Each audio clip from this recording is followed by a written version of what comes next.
मित्रांनो, तुम्हाला देखील असा जर गवताचा त्रास असेल आंब्याच्या बागेमध्ये, आता ही आंब्याची बाग लावलेली बाग जर बघितली ती एकदम खूप मस्त झाडं झालेली आहेत.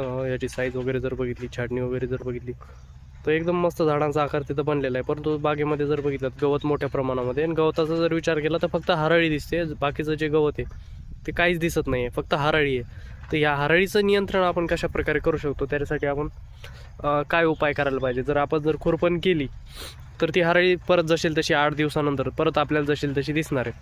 तर त्याच्यासाठी आपण काय करू शकतो, म्हणजे तणनाशक वापरू शकतो का आंब्याच्या मागे बागेमध्ये, आणि जर वापरायचं जर असेल तर कोणतं तणनाशक वापरू शकतो, त्यासाठी म्हणजे काळजी कोणती घेतली पाहिजे ज्याच्यामुळे आपल्या आंब्या झाडांना इजा पोहोचणार नाही.